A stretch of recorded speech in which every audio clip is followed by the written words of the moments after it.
Brilliant. So good afternoon, everybody. My name is Ben von Crumpler. You won't probably have heard that name before, a very unusual name, but I'm the Chief Operating Officer here at 2 to 3 Days. So I'm delighted to welcome you all to today's 2 to 3 Days event. Your age is your asset, ready to take charge. So today is the first of 5 virtual events that 2 to 3 Days are hosting this week in honour of International Women's Day, which, as you probably know, is on Wednesday. So details of our other events, by the way, can be found on our website if you're interested. This year's theme for International Women's Day is Embrace Equity. And the goal of which is really to get us all talking about why equal opportunities aren't enough. Acknowledging that people start from different places and have different life opportunities on the way. So for true inclusion to happen, equitable action is needed, which speaks to the very reason 2 to 3 Days exists. So before I hand over to our guest speaker today, Lucy, who's on the screen there in the top left corner, just a few quick housekeeping notes. So today's session is being recorded. And that's to allow us to send it out to participants who've been unable to attend. We will allow time for questions at the end, but please do feel free to use the chat box and ask anything that's burning as Lucy presents, and I will field them for you. Or just pop your hand up and take yourself off mute and just chip in and ask Lucy as she's speaking. So that's it, nice and simple. Hopefully we're going to run for about 45 minutes, and I'm just going to admit another couple of people. I just wanted to say a quick word about Lucy, our guest. So Lucy is a chartered psychologist. She's also an associate fellow with the British Psychological Society. She's the ex-vice chair of the Association for Business Psychology, and she is also very relevant to today's topic about age in the sphere of work, is also co-founder of Brave Starts, a not-for-profit organisation of mid to late career professionals. I'm sure Lucy's going to tell you a little bit more later. So without further ado, I will hand over to Lucy, and please feel free, as I said, pop questions in the chat and we'll field them for you. Thank you. Over to you, Lucy. Welcome. All right, well, it's wonderful to be here today, and I very much appreciate 2 to 3 Days for inviting me to come along to talk about this, because I think age is a subject that I can comfortably say is relevant to every single person who's watching this. You will not escape the fact that you will all get older, and I think on that basis it's worth us exploring and understanding certainly some of the barriers that we're going to face, some of the psychological assets that we've got around aging, and therefore what I think each of you can do about getting older and taking advantage of the asset that is your age. Just because, I mean, Brave Start, we are a non-profit, right? So we've got no money for marketing. You probably won't have heard of us. So it's worth you give just a bit of framing so you know who I am and where the position from which we are coming. So first and foremost, we see that as people get older, there are a large number of people who want to remain engaged in the world of work, but the biggest problem as we see it, and I'll share this with you later on, is that people just want a bit of help figuring out what it is that they actually want to do next. So we've made that our mission. So we support people as they get older, figure out what job it is that they want to do next. We have a number of values. So firstly, we're driven by purpose more than we are by profit. Secondly, we're research-based. So because we're a small mission-based organisation, everything that we're driving towards is about trying to get a strong understanding and building the blueprint for what actually works. I think it's, there's a lot of companies out there that are trying to flog what they can sell. What we want to do is empower people to make the right decisions based on what the evidence and the research says. As far as I'm concerned today, I commit, we don't share anything that we can't back up. So you should feel free, as Ben Von said, come in, ask questions. As I'm going through, if that helps, take yourself off mute. If you want to challenge me, please do, because as I say, if I can't back it up, I shouldn't be saying it. The last thing is that we very much value a sense of community. So I know that, again, a lot of the time, people very rarely actually want to hear from me. I think the best thing that we can do is actually empower and support other people to make connections, because it's incredibly validating knowing that there are other people who feel and experience the same things that you do. just moving on. So those are some of the organisations. Like I say, I'm more proud of the fact that we've been asked to speak at Parliament, that we get recognised by the International Longevity Centre more than I do some awards event or dinner that people pay to enter. So Ben Von, is it all right if we run the first poll? So the first poll, I'd like you to, I'm going to stop the share for a minute because I don't know if that interferes with running a poll or not. The first question we want to ask you is actually this question about how optimistic do you feel about getting older? So let's run that poll first if we can.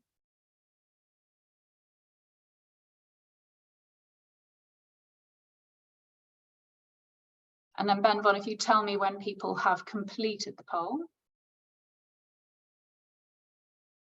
Even though I've taken part, I'm probably going to skew the results a little bit, but.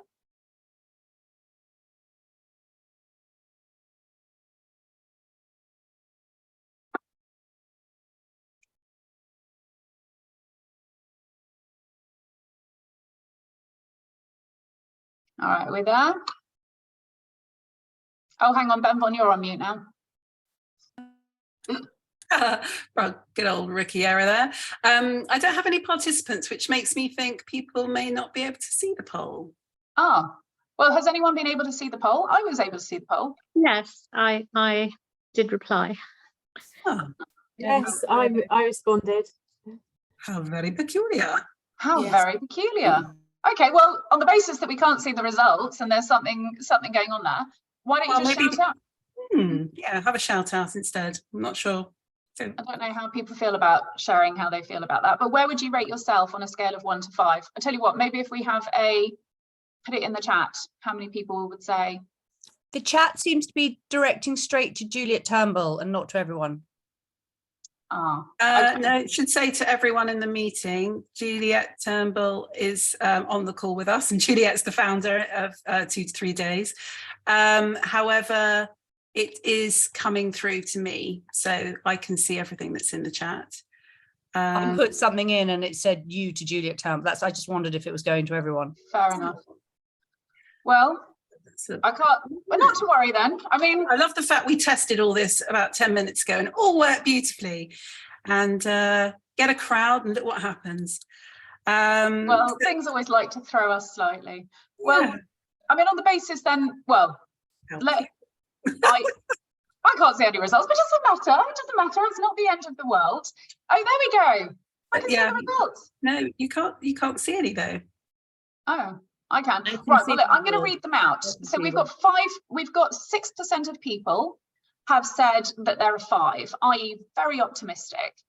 The vast majority, so 35% have said they're a 3 and 29% have said they're a 2. So we're looking at 64% have rated themselves as a 2 or a 3. 74% if you include the ones. So we're only looking, look at that rapid maths, huh? 26% have rated themselves a 4 or a 5. So that gives me something to work on and hopefully improve. Okay, so I'm gonna kick off by saying that actually I think some of your reservations are entirely well-founded. I'm going to spend a bit of time, probably about 10 minutes now, going through the scale of the problem, because I think if you're forewarned, you're forearmed. Then going to start going into more of the detail as to why I think actually your age is something you should be very proud of, and I think is a huge asset, even though that we'll get there soon, but I don't think the world is quite ready for you yet. And then start to then think into how does that feed into strategies that I think you can adopt to maximize your chances of being successful in the kind of the aging world that we're now living in. So my first thing to sort of shout out, so for this one, I don't want to kind of go into the chat and things like that because we might not be able to see the results. So I'm going to invite you, please, to shout out any results. But in 1951, average life expectancy for a man was 66, for a woman it was 71. What do you think it is now for a man in 2020? 75. 75? 84. 78. 78? Well, let's see. The results are 79 if you're a man and 83 if you're a woman. And that's the trajectory of that is set to continue. So if you were born today, born a couple of years ago, then actually life expectancy as we get older is expected to increase yet further. Now, interestingly enough, when do you think, so retirement as a broad kind of pension was introduced in 1948. So roughly speaking, 1948, when pensions were brought in, you basically expected to live for 1 year if you're a man and then die. And now we're expected to live an awful lot longer.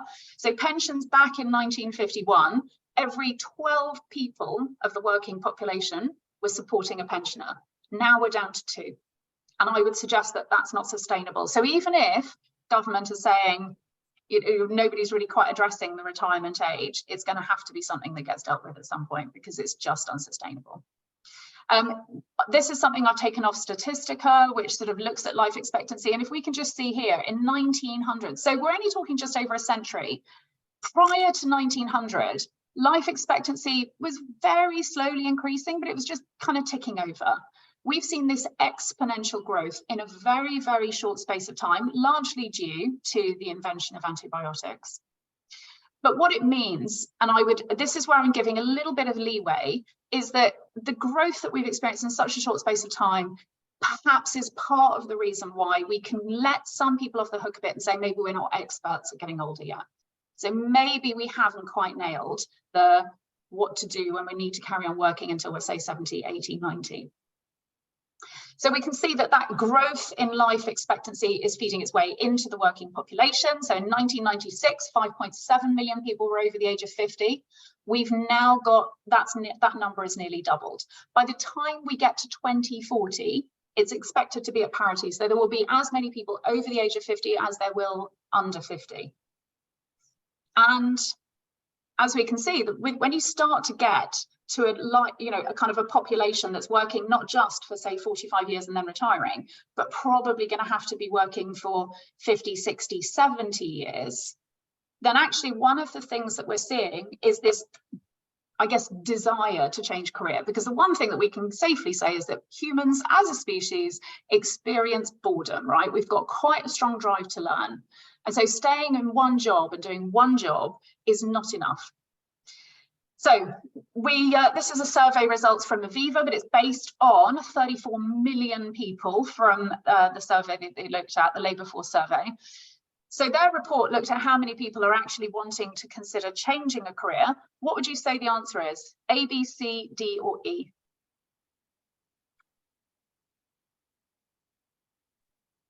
Just shout it out. C. C? 51?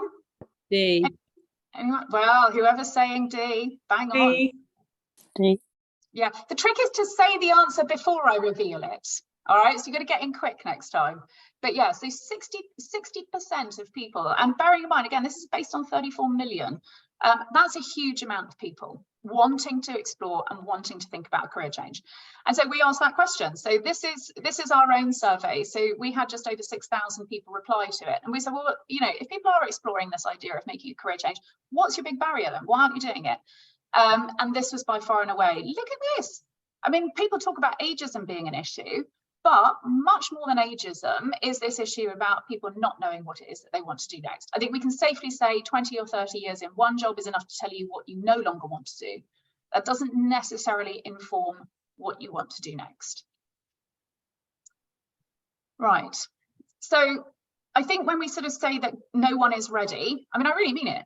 Look at this. We've got governments that haven't really addressed the retirement issue. We've got social care facing an unprecedented crisis. We've got older people who are more depressed, so on and so forth. Governments aren't moving the needle on this very fast. And neither are organisations. Jessica, I can see you've got a question. Yeah, I just had a quick question here.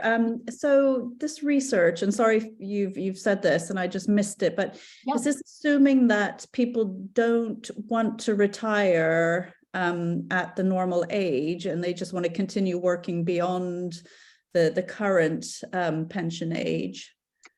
We weren't that specific. So this is people over, what I can be clear about is it's people over the age of 50. And the question we asked them was what barrier is preventing you from making a career change now? Okay. But we don't have any insight as to whether or not they just don't want to come back to work. But I guess what I would say is our organisation is focused on supporting people who do want to work. So we've probably got a fairly self-selecting audience there. Okay, thank you. That's all right. So then we've got this issue with organisations as well. So, you know, we can see that as people get older, their opportunities, so they're the kind of the least invested in demographic as far as development is concerned. Older workers get shunned, looked out, ignored, overlooked as far as job opportunities are concerned. Significant amount of them experience age discrimination. And I've got another couple of questions for you on that. So what percentage, so this is according to the Centre for Ageing Better. So again, they've done their own poll of organisations, asking them the question, you know, what percentage or what are you doing to strategically prepare for an ageing workforce? What do you think is the answer here? What proportion of companies are strategically preparing? 5%. 5%. 20%. However, what I would say is, in terms of for anyone who's saying 5%, I think there's a difference between people who are planning and talking and ones who are actually doing. And so whilst you might have 20% who are in the planning and talking phase, I'd probably agree with you. You've probably only got about 5% who are in the doing category. That I can't back up. But I mean, the question that I get asked the most is, what are all the other companies doing, Lucy? What is everyone doing? And there are very few companies that I can point to that I know are doing a lot of really quite clever and cool work. There are some brilliant organisations out there, and actually I do intend to write a post soon about what companies are doing. But generally speaking, the thing I have to sort of say back to a lot of people a lot of the time is, really sorry, but there is a reason that they call this leadership, and it's because there isn't always the example to follow. We have not got the clear data that says, you know, what is it that we do? Our very strong indication of what people say they want from employers is flexibility. They say they want opportunities to learn new skills. They say, but we haven't got the data. We have not done the large scale trial that says, right, over here we'll introduce flexible working. Over there we'll do, you know, age targeted recruitment cohorts. Over here we'll do hybrid working. Over here we'll do a carers policy. So in terms of being able to categorically say, here's a pre and a post and here's what makes the most difference, then at the moment we can only really go on what we think is anecdotally, theoretically, based on what we know from research, what is most likely to make the most difference. But the longer term studies to actually say they do make a difference, that kind of research doesn't exist. So I would say, you know, in terms of the problems facing people, so there are every FTSE, I said this recently, and I had a bit of a rant to Jeremy Hunt when he said about the 50-year-olds can get off the golf course. But basically, if you look across the sort of FTSE 200, FTSE 250, most organisations have a grad scheme or they have some sort of a graduate scheme. I can only think, so you've got Aldi, that's pretty much one of the Amazon. Very few have what I would call a career changer scheme. So something that's targeted, in theory, local government do, but their page, if you click through to it, leads you through to a 404 error. Halfords and EasyJet recently have put out kind of campaigns about wanting to target older people. The Halfords one was a PR episode. It didn't actually have any links to any kind of older, you know, career changer scheme programs. So companies, broadly speaking, aren't doing an awful lot. I would say there is a massive opportunity here for organisations. So they're not actively targeting this demographic, right? That's problem number one. Jobs boards as well. So obviously you've got some brilliant jobs boards. You've got the 2 to 3 days that do part-time working. You've got another jobs board called 55 Redefined. You've got another one called Working Wise. These are the ones that are trying to tap into flexible working, think about the needs of older workers, trying to position jobs and trying to lobby organisations to think about the needs of an older demographic. Very, very few of them do. So our advice, broadly speaking, is if you're looking at the likes of Indeed, if you're looking at the likes of Reed, Hayes, probably don't bother, because it's an unrewarding process. There's a high degree of age discrimination. What we know about is 39%. So as far as recruiters are concerned, most recruiters are in their 20s. So this is from a report from 55 Redefined, and they found that if people are applying for a job over the age of 50, they are 39% less likely to be selected for a role. We have had reports of up to 46%. Where this becomes really difficult to report on is people generally speaking, don't admit when they're being ageist, and people who are age discriminated against don't get that feedback that says you've been discriminated against on the basis of your age. So I would suggest that this is an underrepresented figure. I actually think age discrimination legislation doesn't help, in the sense that because it exists, nobody wants to talk about it because it's potentially a little bit icky and potentially a little bit legal and dangerous. So as employees and organizations do age and do get a bit older, instead of having a warm and embracing conversation about what people might want to do next, actually it's that, oh, I can't have that conversation with you because I might get accused of age discrimination. I also think that generally speaking, within organizations, so a large number of our members do actually work full time.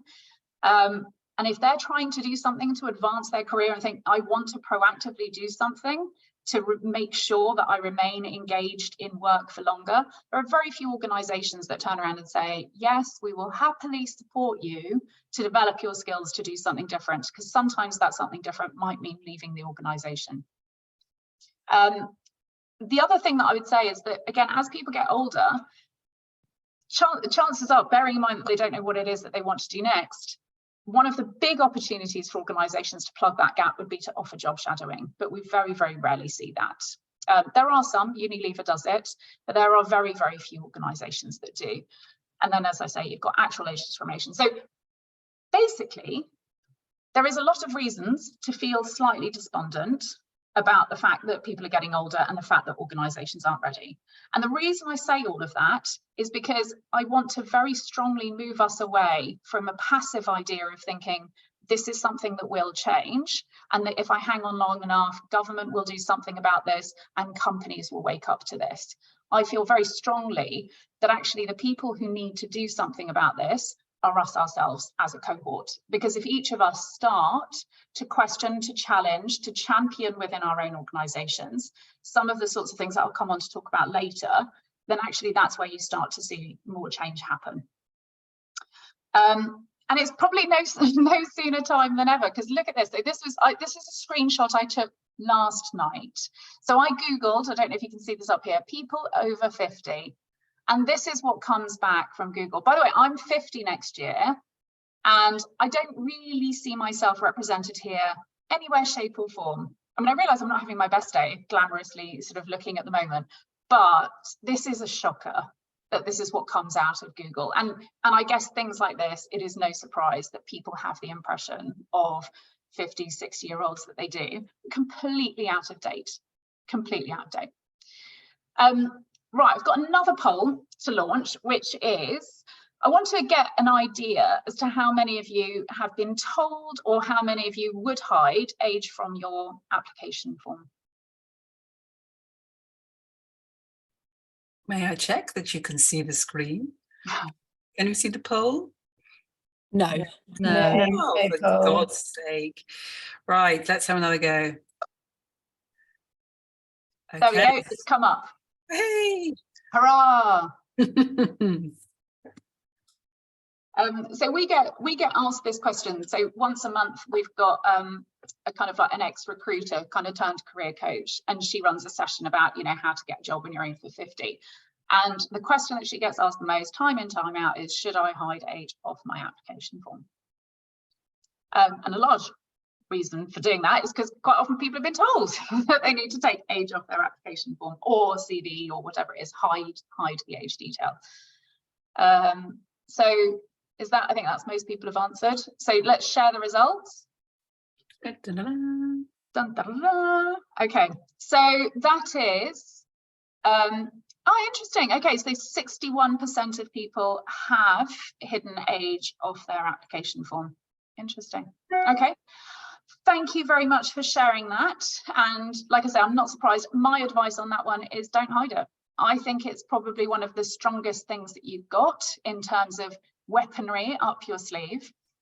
And I'm going to share a little as to why. But my first, actually, before I do that, I would like to ask you to get involved in an exercise with me. So I want to ask you to spend 3 or 4 minutes reflecting on your own career to date. And I want you to think about what defining moments you've had in your career. When I say a defining moment, I would define what I mean by a defining moment.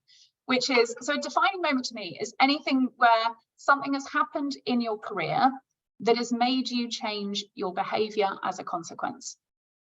So, for example, you know, somebody sends a really horrific email that mortally embarrasses you in front of everybody, and then you turn around to the CEO of the company who sent it and you say, right, that's it, not working here anymore. Defining moment, I'm not going to work for a CEO that publicly humiliates people. I wonder if that ever happened to me. I think that probably did, just once. Shocker. Anyway, so defining moment, things like that. So 3 or 4 minutes, and then I'm going to invite you to all come off mute. And what I'd quite like you to think about is there a pattern to your defining moments at all? And it doesn't have to be a one-off moment. I mean, sometimes it can be that kind of acid rain effect of, oh, this commute after 5 years has just finally worn me down. I'm just not going to do the commute anymore. So sometimes it's those sorts of insights. So it is 1:29 now, at least on my PC. I'm going to give you until 1:32.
Okay, so we're getting close to the time.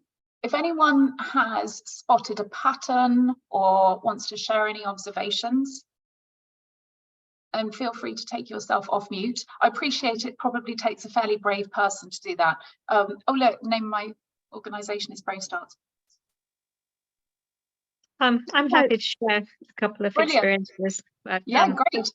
I don't see a pattern. Well, maybe I would if I looked hard enough. So about 15 years ago, I was working outside London and living in central London. And I repeatedly asked for a change of location to central London. Repeatedly, I was told I needed to be based up in Watford. And it got to the point where I nearly had a very bad accident coming home one night after trying to meet a very big deadline. And I made the decision at that point that I'd only ever work where access was by public transport.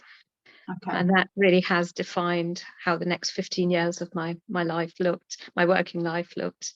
I was in the construction industry, so it's quite hard to find employers in central London. Okay. And another much more important one was managing director asked his pool typist to type me a warning letter without talking to me about the situation first. And I'd only been there a few months, and it was very obviously a breakdown of a relationship, and I left very soon after that. Okay, well, good for you. Good for you.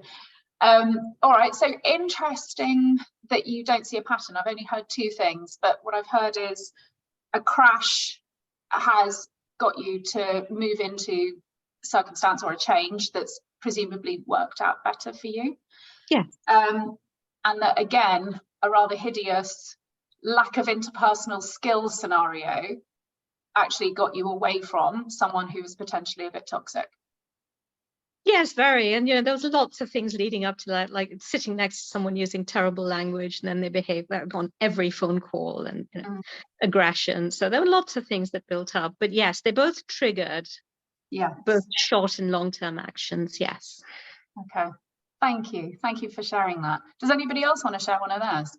Natalie's got her hand up. Yeah, Natalie.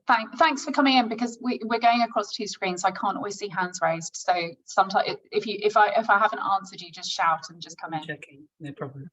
Thanks. Hi everyone.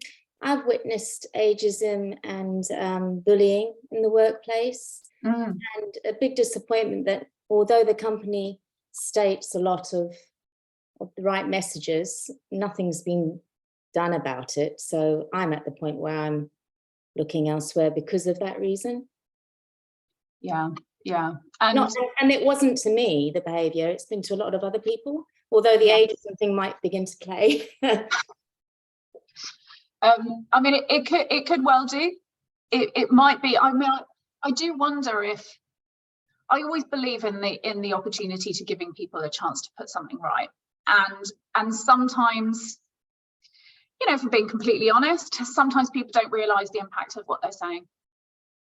And I guess if people haven't had the opportunity to put something right, then it's harder to judge. If they do and they choose not to, then I think that's more condemning.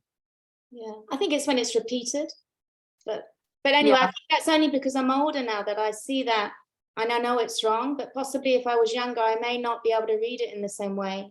Yeah, no, and it is interesting how perspective shifts as we get older. Yeah, I can see Sarah's got her hand up as well. Yeah, so something that I find interesting is that I work in social media, and so we probably are slightly ageist when we hire. Well, generally because the people we get applying for the jobs are quite young, but also it is difficult. If you want someone who really knows, lives and breathes TikTok, for example, that certainly isn't me, but my team who are all in their 20s do that. The problem is when you're hiring for a kind of a junior level role, you need someone who knows how to do an Instagram reel or post a funny viral content on TikTok. And unfortunately, those people do tend to be in their 20s. And so it's a real challenge, and something for myself that I worry about. I'm going to be 45 this year. And as much as I try and keep on top of the trends, I don't have other friends who use TikTok, only my daughters. So it's difficult to try and keep on top, because these are things that you can't really be taught. You can't really go on a course about how to use, live and breathe TikTok. It's a challenge, I think, for employers, how to make people stay current without kind of force feeding them. Yeah, and that's actually a great example where you're hiring somebody on the basis and on the strength of their experience. I think with things like this, because people are getting older, there will, 3 years ago it was TikTok. In 5 years there will be some new platform. In 10 years there'll be another platform again. In which case, I guess my slight challenge back would be, is there any evidence that people cannot adapt and cannot learn and cannot pick these things up? I think there are. I don't know this because I'm not on TikTok, right? But I'm pretty sure there are people who are slaying it on TikTok who are in their 50s and 60s. And my guess is that they are having to pick it up and that they have had to adapt and learn it in the same way that there will be a form of social media at some point in the future. Or there are people in their 50s, 60s who are nailing it on Instagram, but Instagram didn't exist 15 years ago. I definitely agree. I think it's, as you said, that it's down to kind of us as a cohort. I don't see applications from people like that. So I was laughing recently because I advertise a job for kind of a marketing assistant level, and I think I had 3 Chloes, 2 Yasmins, a Jasmine. They were all very stereotypical young girl names, and I looked at them and thought, oh, there's no one in here who's there's no Paulines.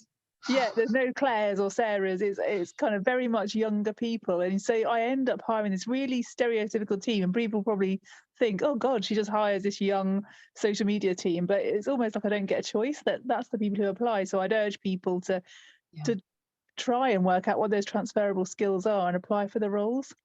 Yeah, and I think where it's going to be important for employers is to very much do this thing of hiring on potential, because but I have to say, I wouldn't be applying for the jobs, right? Because I think I'm horrible on social media, like genuinely horrible. But, you know, whether it's that woman who does this bum is 40 or, you know, any of these other people who are brilliant at it, there will be some underlying, you know, are you interested in engaging in an audience digitally? Can you pick up technology quickly? Do you want to work with a young team and help mentor and guide them? Are you open-minded to training? Actually, are you a career changer, and are you someone who's got huge appetite to absorb this stuff quickly? Those kind of questions, because I think half the reason people aren't applying is because they're probably, particularly women, right? And I'm looking at this room, Fiona, Belinda, Emily, I think I can safely say I'm talking to an audience largely speaking of women. You know, women will be the first ones to go, I don't meet 100% of everything on this kind of stated job description, therefore I'm just not even going to apply. And I think to kind of have that, it's got to be on both sides, right? So yes, we've got to be strong enough and bold enough to go, you know what, I'm going to give it a go. But half of what encourages people to give it a go is a sense that they can do it. I don't know if there is capacity in your organization potentially to say, do you want to just see what this is like? Do you want to come in and experience what it's like for a day? Because I genuinely don't know anyone over the age of 40 or 50, based on some of these experiences that we're hearing about. I don't know anyone who wants to apply for a job they don't think they can do. And half of that battle is allowing people to feel and experience that this is something potentially that they can do. And that is a lot, it's an easier win a lot of the time than trying to think about how else we can juggle and flower up an application form or position different stats or have a positivity statement or things like that. Actually, that as an opportunity is really empowering. Great, thanks. Yeah, something to need to think about, I think, in our hiring. But thank you for the example, because I think it's such a poignant one. Has anyone else got any one of their defining moments? Julia.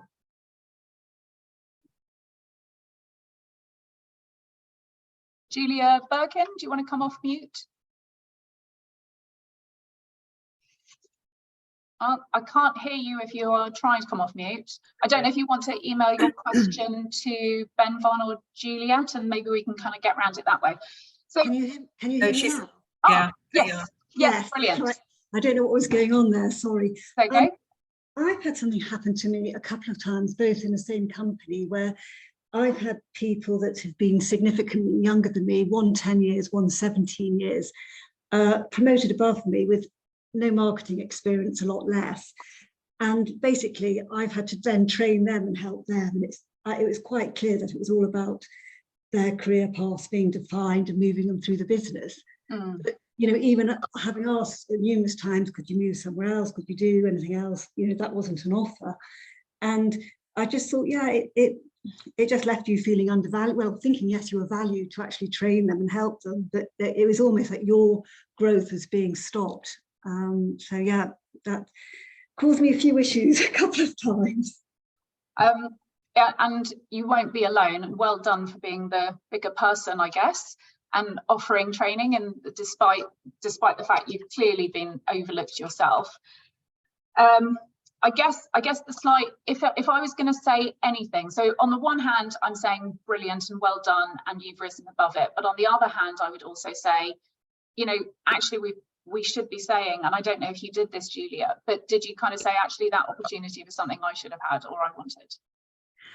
Yes, I mean, the first time it happened, this probably sounds a bit pathetic, but when I was told, I was in shock. And I just sort of almost cried in the meeting because I just didn't see it coming. And then you start realizing certain people are probably just, they've been chosen to have a path through the company, won't be in that role for very long, then move on to something different. But yeah, when you didn't see it coming, I was very shocked, actually probably both times. But I'm no longer there because then a voluntary redundancy situation happened and I did apply for it. But yes, I think sometimes I wonder whether I've done the right thing leaving. It probably wasn't because of that, but hence since then I think reporting into something that is 18 years younger than you and having to go through the whole thing again would have been tough. Yeah, and over time, I think you will not regret your decision. But you have, I guess, the challenge now is to do something positive about it. and kind of maneuver yourself into a position which is action orientated, so that we can hopefully help put this behind you. Yeah, no, I agree with that. I think I have to look back and think, no, it was the right thing to do, and actually it's made me think that yes, it's probably time to change your career anyway and do something totally different. I'm going to play back some of these words. Okay, so we've had a car crash, we've had a bullying incident, we've had being overlooked, we've had words like shocked. The majority of the sorts of things that tend to be quite defining moments in our careers, generally speaking, are negative events. And one of the things that's useful about living through some of these negative events is that actually, I mean, look at us, we're still here to tell the tale. We're still here on phone calls where we're wanting to expand our minds and think about how aging can be an asset and how we look at it positively. And one of the wonderful things about aging is precisely that. So we've lived through a number of, let's just call it crappy experiences, right? And actually the crucible of those crappy experiences or horrible things that we have to go through, in the main, serve to make us stronger. So again, there is research after research after research, which comes through longitudinal, how do they respond to things emotionally in their 20s? How are they now responding to things as they get older? So those are the kind of quality studies that we're looking for here. And I'm going to have highlighted a sentence from one of them. Older adults have a capacity for higher resilience despite, so even though they're putting up with more stuff, grief, loneliness, illnesses, disability, they are still happier and more emotionally resilient. Okay, so time and time again, older people are more emotionally resilient. Okay, and that is really important because when it comes to most jobs, if you are dealing with anyone, another human being, I would defy any job to say emotional stability is irrelevant. All right, it is relevant for pretty much every single job. Even if you're not dealing with customers, you're dealing with peers and a team. So living longer gives us these experiences. Inevitably, they're going to be negative, and it's living through those sorts of experiences that gives us a better sense of perspective.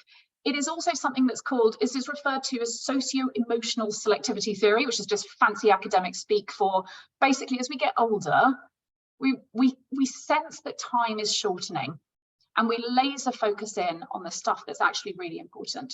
So Masumi, when you're saying, I don't want to commute, I don't want to have that kind of a crash, I'm not going to change my criteria. Location is important to me. Somebody else goes, you know what, I've worked for a really rubbish boss before that's a bit toxic. I'm not willing to put up with that anymore. So these are the sorts of organizations I'm going to work for. I don't want to work for a company that's just driving profit into the hands of goodness knows what and throwing carbon into the sea and I don't know what. Actually, these are the things I care about now. And so that as a set of skills that organizations could utilize, I think is incredibly powerful. But because they don't get it, you have to be the person marketing and saying that. All right, so that's fact number one, okay? You're more resilient, more emotionally stable. Fact number two, values change as we get older, okay? So when we're in our 20s, I mean, does anyone here want to say what they were driven by in their 20s versus what drives you now?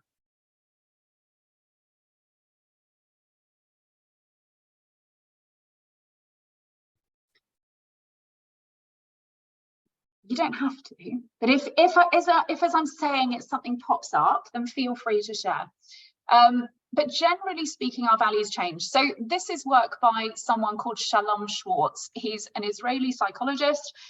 And this again is replicated work. When I say replicated, he has done studies in the order of more than 150,000 people across 80 different countries. And if you can see my sort of wheel here of the kind of range of different values, what we know is that when people are younger, they tend to be driven more by things like power, achievement, hedonism, so fun, joy, stimulation, variety. Those are the sorts of values. And we can broadly lump those into values called self-enhancement. And again, psychologically, why is that the case? Well, when you have nothing, right, when you start out in life in your 20s, you have no reputation, you've got no money, you've got no home over your head, you've got no family, you've got nothing. So you're driving to acquire things. But as we get older and those needs get met, then actually these are the sorts of values that start to become more important, right? So universalism, looking at things like environment, looking at things like social justice, benevolence, giving back, wanting to help people, wanting to make a difference to somebody else's life. You know, the power of a team, not always about me and the ego, my reputation is built. Now I want to see other people thrive and do well. So we always see this thing about driving towards purpose and giving back. There is more towards tradition, more towards conformity. That's less to do with an open-mindedness. It's more to do with, actually, we've probably tried that 4 or 5 times and we know it doesn't work. And security is important as well. So when you see all of these sorts of things, we start to think, well, actually, you know, how brilliant it would be for a team to have both of those, to have, you know, yes, maybe the young, thrusting, wanting the power, and maybe they're in there for 24 hours a day, but actually quite nice to have someone that says, you know what, this is important to you now, but you can't forget the other people around you. Maybe it's uncool to say that. I know that, was it Julia, you were sort of, or somebody else was sort of saying this sort of behaviour, not really right, not acceptable. Who's calling it out? It's more likely to be this lot over here who are calling out the unacceptable behaviour. You know, so it's actually this real value of having the merging, if you like, of the different values. But if we then start to think strategically, okay, so what kind of organisations might benefit from that? Well, I mean, the NHS fund people in their 20s, but actually, given emotional stability, given levels of resilience, given the need to give back, to support, to want to help, I would say there's an enormous case in the NHS to say we should actually be funding people, certainly things like allied health professional roles, in their 40s. Right, that is the time for the NHS, because that's at the time where you've got this perfect blend of experienced life, but also the desire to really attitudinally want to make a difference. Even brands like Aperol, you know, people, I say this because it's probably one of my favorite drinks, but brands like Aperol, I'm gonna, come on, look at this. Where's all the wealth? So yes, there's a lot of marketing spend and a lot that's targeting, you know, the kind of the younger consumer, but it's the older people who've got the money. And what a missed opportunity if we've got younger people trying to target people in their 50s. No wonder if we go back to this one, hello, Google, I'm seeing a workforce issue here, right? This is a lack of understanding, because I bet the people involved in marketing in Google are probably in their 20s and 30s, all right? This is not an age diversity issue. This is a workforce issue. Anyway, right, so coming back to that, so I think there's a huge value that people, as we get older, in terms of understanding even our own demographic, our own consumer audience, that again, you and your age bring to the table. And it's worth being open and honest about that. Certainly an asset, certainly something that employers should be thinking about, because their employees also have an influence over kind of consumer audiences and markets. And then there's also this issue about job performance. So when we look through the data, so this is one longitudinal study. The problem with a study like this is it's just let's follow a group of people over time. There's not a pre and a post. So you're not comparing one group with an intervention and another group not experiencing the intervention. So it is limited what we can conclude from a study like this. However, this is unique in the sense that it's one of the only studies that's gone and followed people through over a period of from when they were in their 20s right through to death, i.e. 70s, 80s, 90s. So that length of data is really unusual. And what they're concluding is that all of these sorts of things, verbal memory, spatial skills, inductive reasoning, increase with somebody's age until their 70s.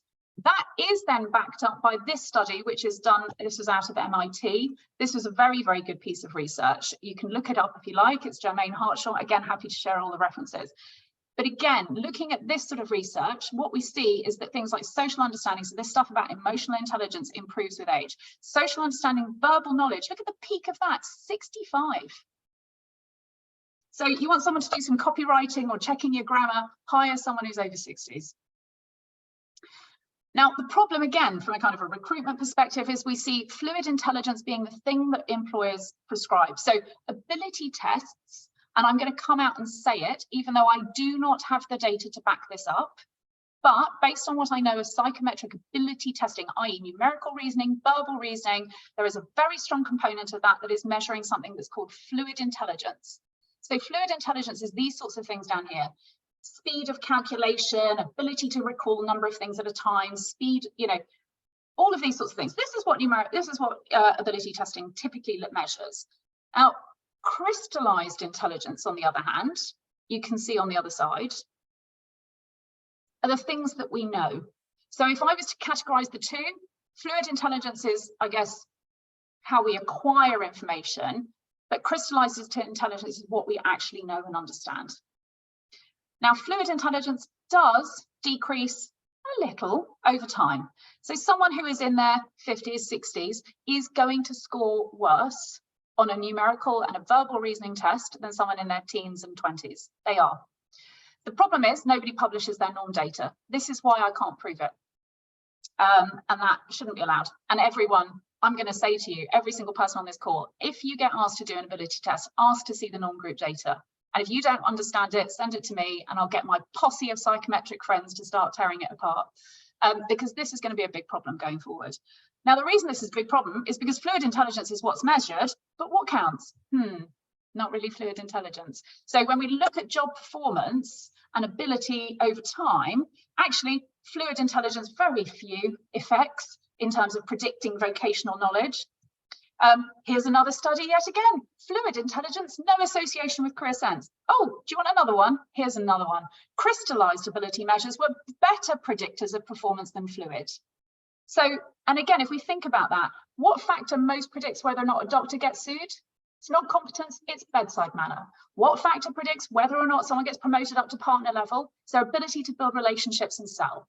What factor predicts whether or not a lawyer gets repeat business? Again, is their relationship building capability. So in every single domain that counts for anything, actually the associations with age are more positive. So bearing all of that in mind, and bearing in mind that jobs market isn't out there, as I say, there's no career changer schemes, you will get age discrimination, we've heard some of the stories on the call today, then when we work with people, these are the sorts of things that we are having to tell people because the blueprint isn't there, right? Because the companies aren't there saying, we want people in their 50s, we're happy for them to retrain, we're looking for career changers, we're happy to hire on potential, right? That doesn't exist. So you have to craft what you can't find. All right, as I say, this passive role of waiting for something to happen, you'll be waiting a very long time because we drive the change, we can't wait for the change.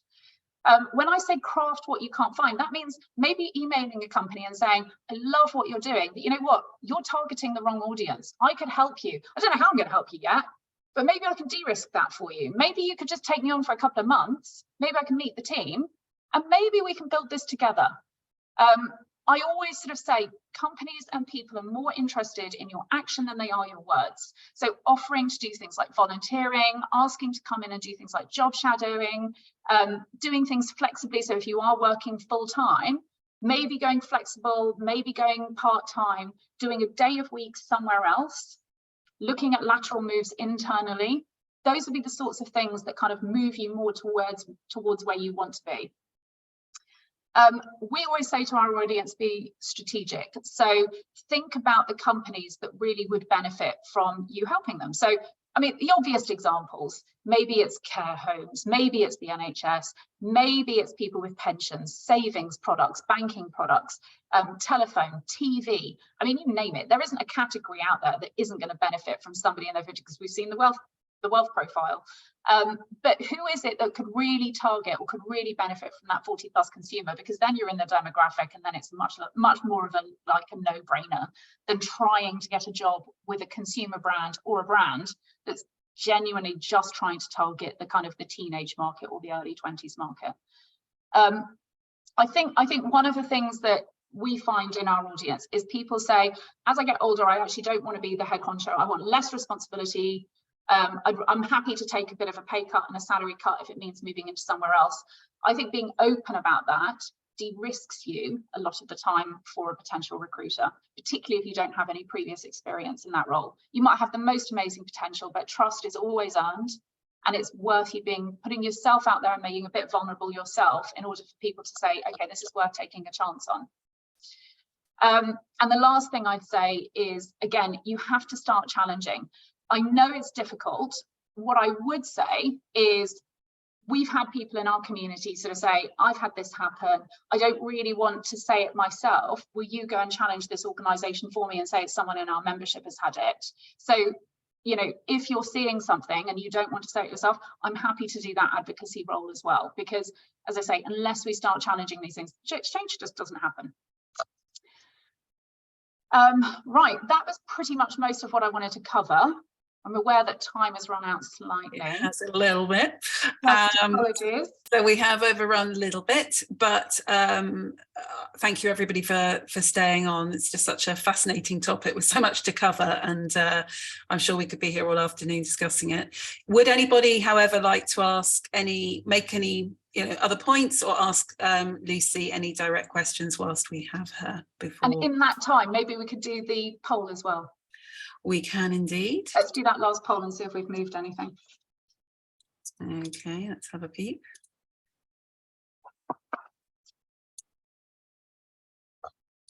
Okay, fingers crossed, you can see it on your screen. Okay, let's fill it out now.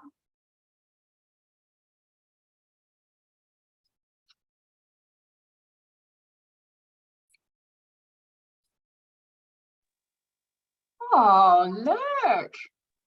Mm-hmm. So I'm going to share the results. So we've moved slightly. So before we only had 26% of people, oh no, we had 74% of people saying 3 or below. We're now at 60%. So we've moved 14%. Hey, in 1 hour, look what we can do in a lifetime. That is brilliant. That is brilliant. Well, I mean, look, as and when you're on your journeys and you're making changes and you're standing up and you're saying how brilliant you are, please share those, because then, half of the time what moves the needle is people going, there's someone who's done something brilliant and they stood up and they did this, or they got that job and they crafted it for themselves. Because they did it, I can do it too. So yeah, I'd love to hear those. Natalie's got a question, I think. Hi, Lucy. Can you just give us the names of the companies you mentioned that are looking at the elder worker? Well, the ones I'm working with are Unilever and Phoenix Group. Phoenix Group, absolutely phenomenal in terms of all of the stuff that they're genuinely doing. Those are the two at the moment who are paying us. As I say, there are a lot of other people who are in the talking realm. And I don't want to kind of say too much about that, purely because I don't want to frighten them off and I don't want to say the wrong thing, and I'm not engaged by them. But you've also mentioned the NHS, haven't you, as one? We've done work with the NHS, yeah. So we advise them on their allied health professional recruitment strategy to target people who are older.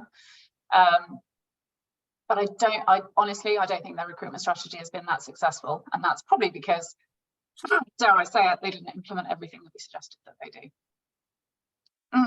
I have a really quick question for Lucy, please.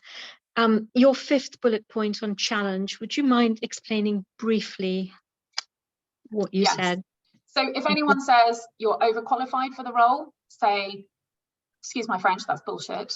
Because if I'm overqualified for the role, then you're getting way more value. So that's not a reason for rejecting me. You've got to come up with something better than that. So overqualified or too experienced, or you will get bored. I'm sorry, you're not qualified to say what I will get bored or not bored by. So challenge directly if you're applying for a role.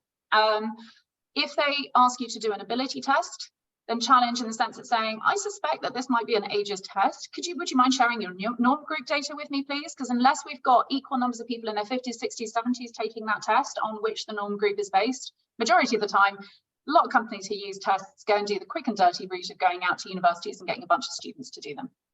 And they will go to companies and get people in their 30s and 40s primarily, but because so much the use of these tests is targeted at usually at a younger audience, at a kind of graduate recruitment intake, the norm group data is less of an issue in theory. But for that kind of wide scale mass recruitment where they just kind of do the lazy approach, they will be ageist. So ask for the norm group data.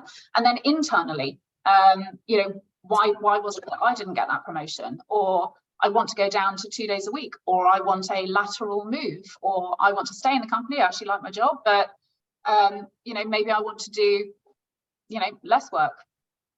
What other opportunities do I have internally? Thank you. Brilliant, Lucy. Any last points? You've covered a huge amount of ground before we wrap up. No? Okay.